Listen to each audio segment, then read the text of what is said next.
काशी मन दिन मृत्यो भक्ति श्राद्धा न वितो। किसी दिन भी यह कथा को सुना जा सकता है भक्ति भाव से श्रद्धा रखते हुए। नारायणं देवाम यह सेवा निःसुखे तो ब्राह्मण वंदन सेवा सहितो धर्म तत्पर, धर्म में तत्पर होकर के ब्राह्मण को बुला करके कथा सुनना चाहिए। नैवेद्यम भक्ति को पदम पदा संपदम भक्ष्य भक्तिरम सदयुक्ताम्रम भाफलम भीतम श्रीरम गोधूमात्र चाचूर्काम या भावे साली चूड़ व शक्र चागुणम तथा संपदम सर्वभक्षारि चैकृत निवृत्ताम। अब जितना भगवान के प्रसाद हो, सवाए हो, कुछ भी हो, भगवान को अर्पण करे, कथा को सुने। विप्र दक्षिणाम, कथा सुनने के बाद विप्र को दक्षिणा दे। कथा प्रोत्वा जन सह बंधु भी सारधाम विप्रत प्रति भोजताम, उस ब्राह्मण को भोजन करावे। प्रसादाम भक्षेत भक्त्या निर्विकाम चरिताम, गीत गान करना चाहिए। प्रत्यस्वाग्रहाम, अब भगवान इसके बाद में जो है अपने अपने घर जाएं जो लोग आए हैं। रक्षे सत्यनारायणम, स्मरण में भगवान को स्मरण करें। एवं कृत्य मनुष्याम वंचित सिद्धि भरवेदा ध्रुवाम कलिगे भू अपायवती। मनुष्य लोगों को ऐसे कल्याण होता है। विशेष करके कलयुग में यही एक छोटा सा उपाय है। श्री स्कंदानेवा खांडे श्री नारायण वत कथायाम अध्याय वृंदावन बिहारी लाल की जय।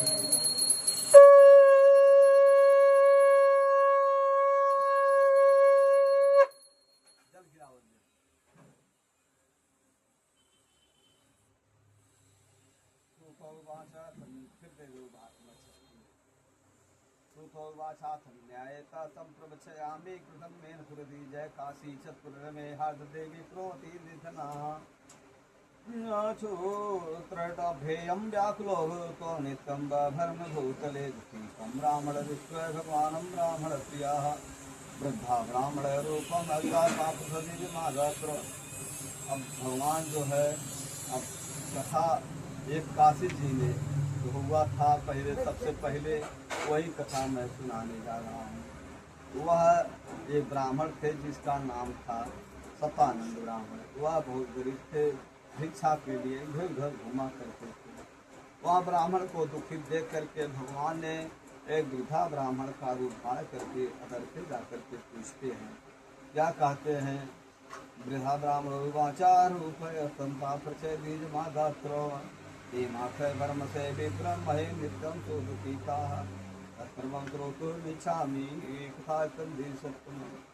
आप इतना दुखी होकर के क्यों घुमा करते हो, कारण बताओ।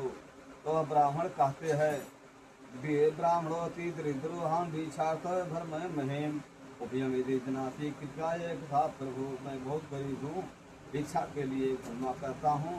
हे प्रभु, कोई उपाय जानते हैं तो कृपा करके आप कहें।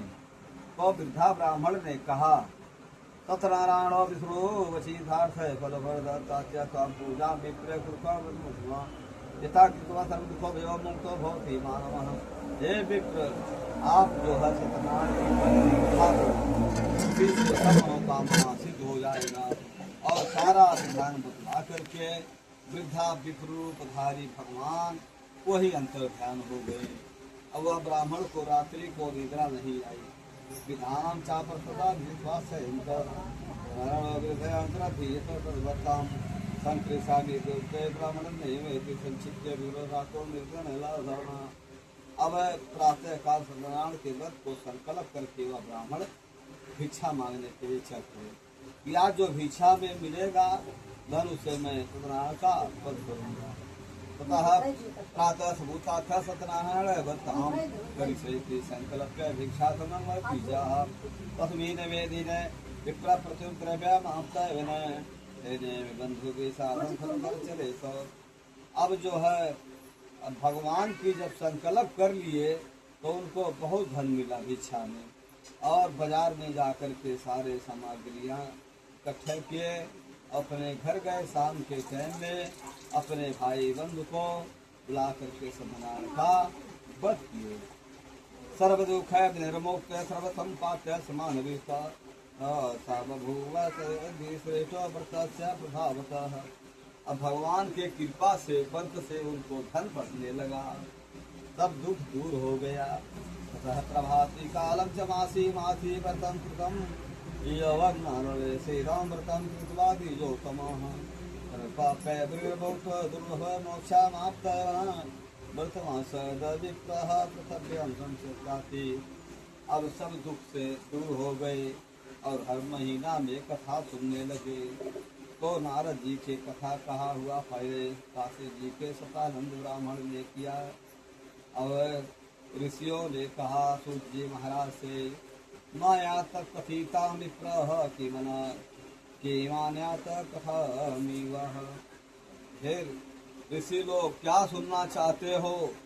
सूत जी कहते हैं। तो ऋषियों ने कहा, तस्मादय विप्रः चाश्रुत्याम केर पृथव्याम चरितम मुने प्रकरण स्रोत विच्छामि श्रद्धा प्रजायते। वह ब्राह्मण से सुन करके यह पर किसने सुना है? हम लोग सुनना चाहते हैं। सूत जी कहते हैं, प्रथम तरबे वर्ताम एहन कृतम भूवि एक दासोदी दुरता विस्तार। वही ब्राह्मण काशी जी के सतानंद व्रत करते थे। उसी समय एक लकड़ी बेचने वाले आ गए, तो लकड़ी का बोझा बाहर रख करके वहाँ ब्राह्मण के घर में गए। वैकटस्य सनताप्य विप्र से ग्रह मायो एड़खय पीड़ित तमाचा दृष्ट्वा विप्र कृतम व्रतम पात्य बीजम प्रकीमीदम कृते तमाय कृते की फलौती विस्तार मित्र को विप्रोवाचा। अब यह व्रत को आप कब करोगे? जो है क्या कर रहे हो? विप्र से पूछते हैं वह लकड़हारे। तो विप्र ने कहा, इन्हीं से मुझे धन धन आदि की प्राप्ति हुआ है, इसीलिए मैं हर महीने में सत्यनारायण का व्रत करता हूँ। और लकड़हारे भी सारे सामग्रियाँ पूछे और प्रसाद को खा करके लकड़ी के बोझा ले करके अपने घर गए। और अगले दिन लकड़ी के बोझा को सिर पर रख करके जहाँ बड़े बड़े धनी लोग आते थे उसी ग्राम में गए।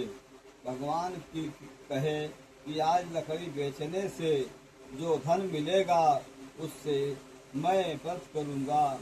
जब ऐसे कहे भगवान मन में बैठ गए सबके। वह लकड़ियाँ उनकी चंदन हो गई और बेचते बेचते 100 गुना दाम को प्राप्त हुए। और बाजार में जा कर के पक्के केले के फल, घी, दूध, गेहूं के आटर शक्कर इकट्ठे किए, अपने घर गए। भाई बंधु को बुला करके सत्यनारायण का व्रत किए। उसी व्रत के प्रभाव से धन पुत्र से युक्त हुए। इसी लोक में सुख भोग के अंत में वैकुंठ लोक धाम को चले गए। श्री अखंड प्राणे खंडे श्री सत्यनारायण व्रत कथायाम द्वितीयो अध्यायः वृंदावन बिहारी लाल की जय।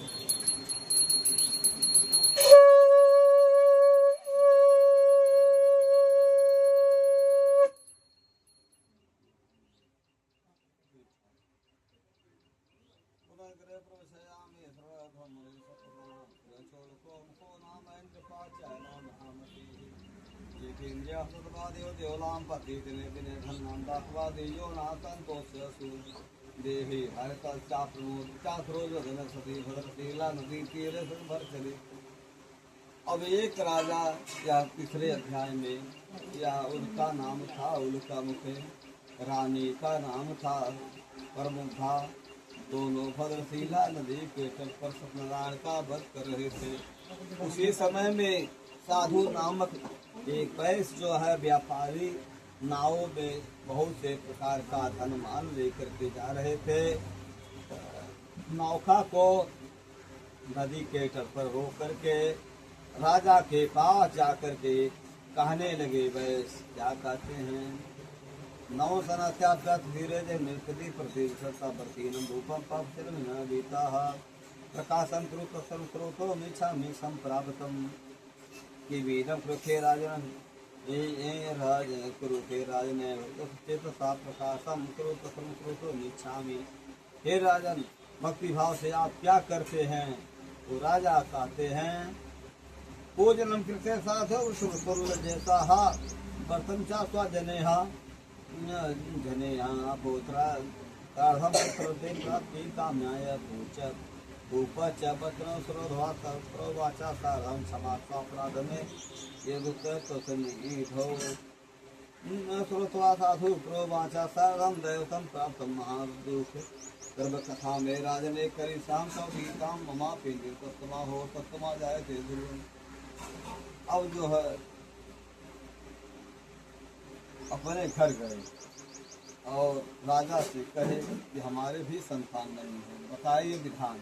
सारा विधान जान के वैश्य अपने घर गए, अपने स्त्री से कहा यदि मेरे यहाँ संतान का जन्म होगा हम लोग भी सत्यनारायण के पद को करेंगे। और ऐसे समझा करके जो है वह व्यापार के लिए चल गए। भगवान की कृपा हुई 10 महीने के बाद उनके एक कन्या का जन्म हुआ।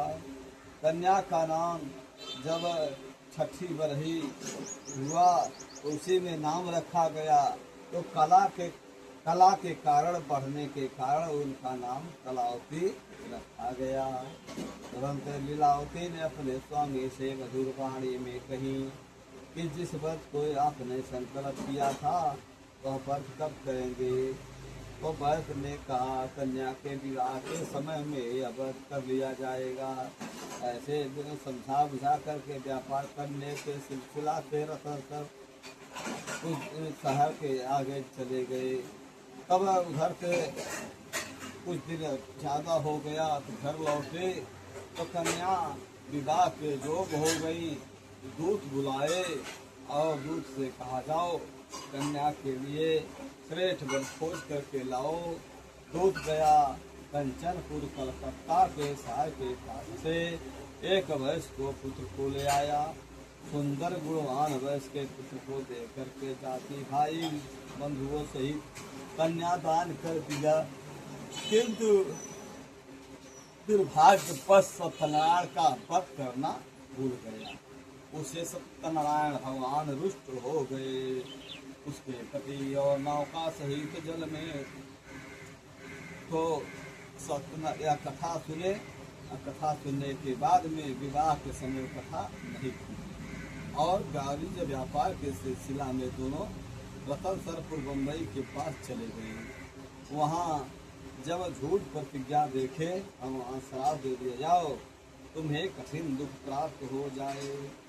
साधु जा मात्र श्रीमता सहता गते नगरे रमे चंद्रते तो निपाच येता इसमें नवे तू काले सत्यनारायण प्रभु भक्त प्रतिज्ञा मालो काम सापम तस्मै प्रदातवरम करुणम कठिनम चास्य महान दुखम भविष्यते। एक दिन इसमें दिवसे लगे धर्मात्कार अत्र वाचा गात्र बाणद्र सनिष्ठो तथा पाश्चात्य नादृष्ट्वा भीते दचिता तन्नम सनात्याप्या तत्रैव सातु शेरमाली सीताः। यह जो है अब उनको राजा की धन को चुरा लेकर के चोर लोग भागे जा रहे थे। राजा के सिपाहियों ने पीछा किया तो जो चोर थे धन माल को रख करके दोनों ससुर दामाद के पास आदमी गायब हो गए। जब गायब हो गए तो दूतों ने गया जहाँ धन माल रखा था राजा का वही वैश्य के पास रखा था। दोनों वैश्य को बांध करके राजा के पास ला करके कहने लगे हे राजन हम दो चोर पकड़ के ले आए हैं देख करके यज्ञा दीजिए। तो चोर जो वैश्य चोर थे वह कहने लगे सुनिए राजन हम नहीं चोर हैं नहीं चोर के भाई हम बनिया हैं करते करे विक्रय हमें इन्हें ले बाध ले आई। कहो सत्य हम शपथ खाएं भगवान है कि हम चोर नहीं